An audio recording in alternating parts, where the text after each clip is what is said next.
What's up mga kagandahan? Welcome back to my channel! So today, samahan niyo ako dahil aayusan ko lang naman ang isa sa mga regular kong client. Siya lang naman ang lady boss ng Whiten Gluta Lounge na si Miss Nicole. Actually, wala ako masyadong gagawing makeup sa kanya kasi bukod sa napakaganda na niya, at the same time, sobrang puti pa niya. So tara, samahan niyo akong ayusan siya. Stay tuned!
Ayan mga kagandahan, ini-start na nating ayusan si Miss Nicole. So sa mga kagandahan natin dyan na gustong kuminis, pumuti na kagaya ni Miss Nicole, visit lang kayo sa Whiten Gluta Lounge. Meron silang branch sa Maceda, Sampaloc, JP Rizal, BF Parañaque, Pedro Hill, Las Piñas, Caloocan. So, nag-o-open yung shop nila ng 11 a.m. to 8 p.m. And, visit nyo na rin yung kanilang page, yung Whiten Gluta Lounge, para mas updated kayo sa mga bagong promo and bagong services nila. Kasi nabalitaan ko, meron silang mga bagong services like HIFU and slimming.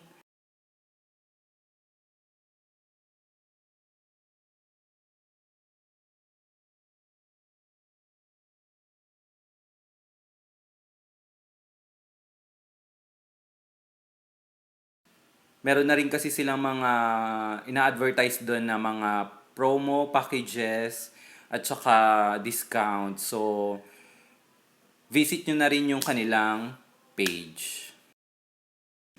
So, dahil glam rock ang team ng year-end party ng White and Gluta Lounge, so we decided na we do a glam rock makeup. So, eto, mini-makeover ko na si Miss Nicole for a glam rock makeup. So, ano nga ba ang glam rock makeup? Ang glam rock makeup ay nasa between siya ng edgy and glam. Hindi siya yung parang super smoky and super edgy na makeup. Kadalasan nakafocus siya sa bold lips o yung mga pigmented lips and defined eyes. Kagaya ng wing liner and cat eye. Kasi kadalasan ang glam rock na team ay ang location niyan kadalasan club, so medyo madidilim. So yan lang yung mga nakaka-focus na nakikita. Yan, alam nyo na kung ano ang glam rock. So, sa mga susunod na pag ang team nyo ay glam rock look, so alam nyo na kung ano yung mga ifo-focus nyo, i-highlights nyo sa inyong facial look. So, abangan nyo yung transformation niya, guys. Stay tuned.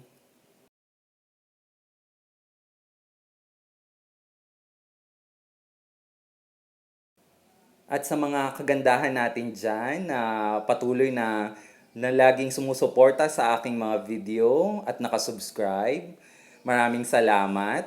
At sa mga hindi pa nakakasubscribe, mag-subscribe na kayo dahil mas marami pa akong ituturo sa inyo na mga makeup technique na hindi tinuturo ng mga pro makeup artists. At the same time, yung mga technique na hindi tinuturo sa makeup school.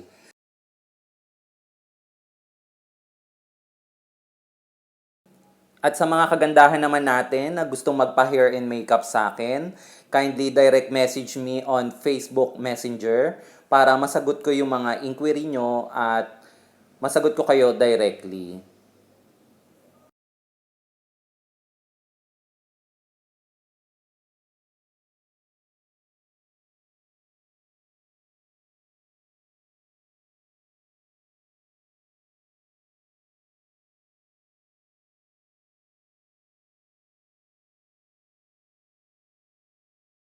So, ayan mga kagandahan, sinisimulan na natin i-create yung kanyang bold lips. Sa pag-apply ng lipstick, mag-start kayo mag-lip liner para ma-define nyo na kagad kung saan nyo ilalagay yung lipstick. Lalo kung ang ginagamit nyo yung stay matte saka yung long-lasting na lipstick kasi pag nagkamali kayo medyo matagal siya, maano siya burahin, mahirap siya burahin. So, dahan-dahan lang kayo sa pag-a-apply para maganda yung application para na rin perfect ang inyong pag-apply ng lipstick. Kaya sa mga kagandahan, patient is a virtue.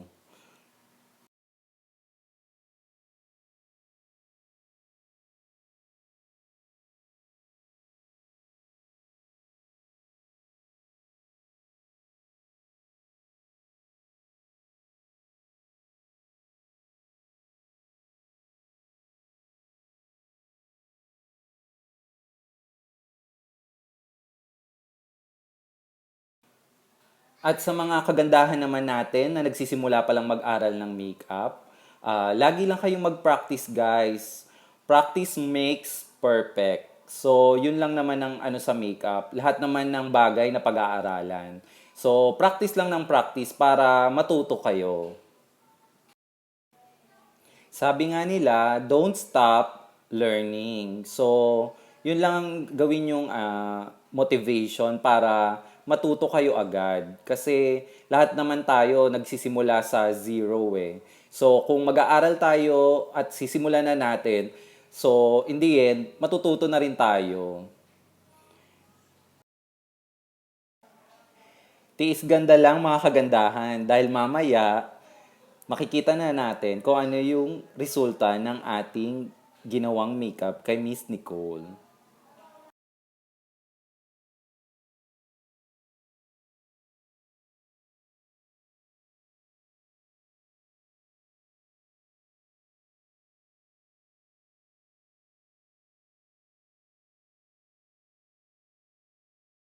Parang mananampal sa Yun nga eh. teleserye ni ano. Senyor Stefani. Ganda. Galing mo dyan. Parang model ng shampoo.